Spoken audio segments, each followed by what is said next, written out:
Adıgey Cumhuriyeti, bayrağındaki 12 yıldız birliğin kadim dönemlerindeki sembolü. Bugün biz de sizlere bölgemize dair 12 ana başlık sunacağız. Adıgey Cumhuriyeti, yüksek dağlar, verimli vadiler, coşkun nehirler ve kristal berraklığında şelalelerin diyarı.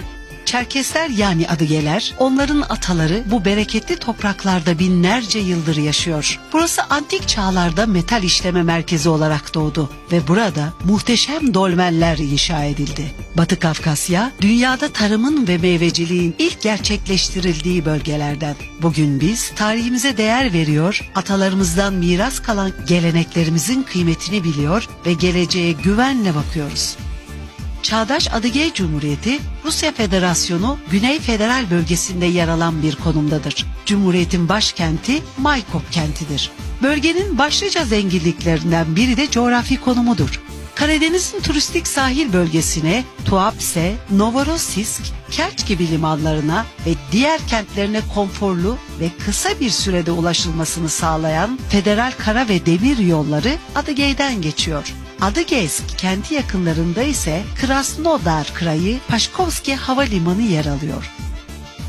Adıgey çok etnisiteli ve dinli bir bölgedir. Burada dostluk ve iyi komşuluk ilişkileri içerisinde Adıgey, Rus ve diğer ulusların temsilcileri yaşar.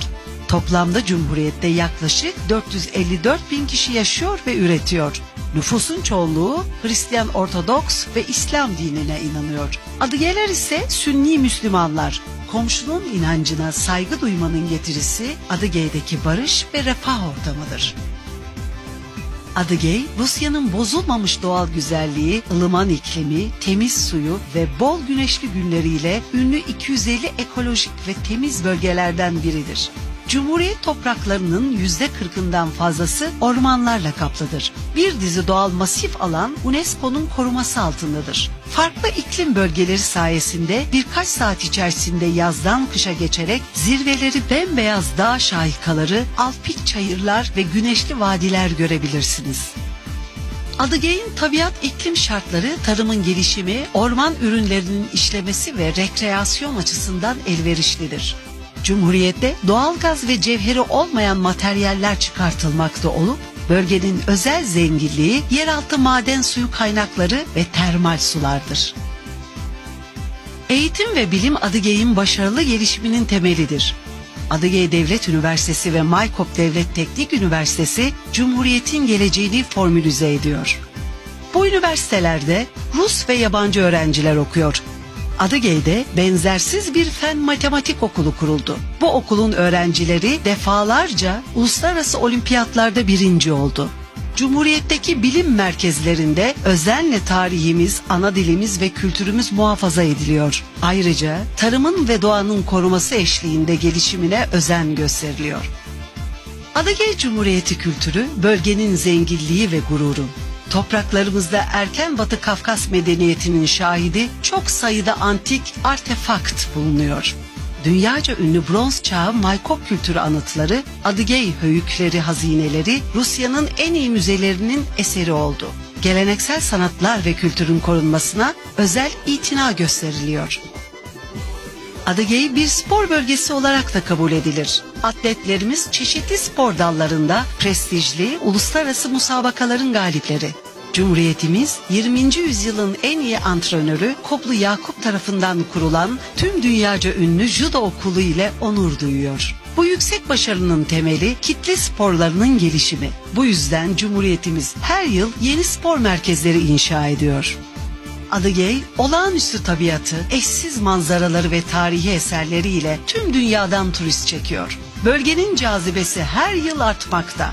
Adıgey'in dağları, benzersiz Loganaki platosu, coşkun ırmakları, sıcak su kaynakları her sezona seslenen turizmin gelişmesine imkan veriyor. Adıgey'i ziyaret eden mutlaka tekrar Adıgey'e dönüyor.